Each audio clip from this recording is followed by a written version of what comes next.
நம்ம இப்போ ஒரு வீடியோ பார்த்துருந்தோம். அது உண்மையா பொய்யா அப்படிங்கிறதெல்லாம் தெரியலை.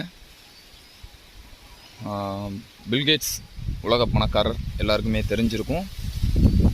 அவர் இப்போது சொன்ன விஷயம் என்னன்னு கேட்டிங்கன்னா, மென்பொருட்கள், அதாவது அவர் சாஃப்ட்வேர் ஐட்டம், அந்த கம்ப்யூட்டருக்கு இந்த மாதிரியான தேவைப்படுத நிறைய விஷயங்களை தயார் பண்ணி நிறைய சம்பாதிச்சிட்டாரு அப்படின்னே சொல்லலாம். நிறைய மக்களுக்கு பொது சேவைகள் அப்படி நிறைய பண்ணிக்கிட்டு இருக்காப்புல. இப்போ அடுத்ததாக அவர் கையில் எடுத்திருக்கிற ஒரு பெரிய விஷயம், அதாவது உலகத்திலேயே மிகப்பெரிய விவசாயி அப்படிங்கிற அளவுக்கான ஒரு விவசாயத்துறையில் இறங்கியிருக்காருன்னு கேள்விப்பட்டோம். உண்மையாக என்னங்கிறது சரியாக தெரியலை. அப்படியே நிறைய பலாயிரம் ஏக்கர்களை வாங்கி விவசாயம் பண்ணிக்கிட்டு இருக்கதா ஒரு தகவல் பார்த்தோம். அது உண்மையாக என்னென்னலாம் தெரியலை. ஏன்னா அவருக்கு தெரிஞ்சிருக்கு அடுத்து நம்ம சம்பாதிக்க முக்கியமான இடம் விவசாயம் அப்படிங்கிற விஷயம். அதனால் அவர் நாட்டில் அவர் நம்பர் 1 இடத்துல இருக்கார் விவசாயம் பண்ணுறதுல. நமக்கு அந்தளவுக்கு தெரியலை, தெரிஞ்சவங்க சொல்லுங்கள்.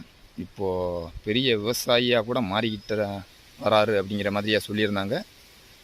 ஏன்னா எங்கே போட்டி குறைவாக இருக்கோ அங்கே முதலீடு பண்ணும்போது லாபம் அதிகமாக இருக்கும் அப்படிங்கிற விஷயம் பணக்காரங்களுக்கு தெரிஞ்சிருக்கும்.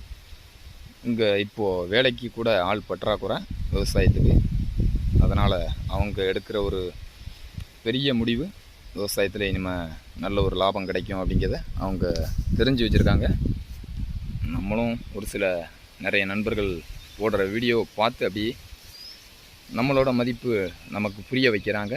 அவங்களுக்கு ஒரு நன்றியை சொல்லிக்கிடுவோம்.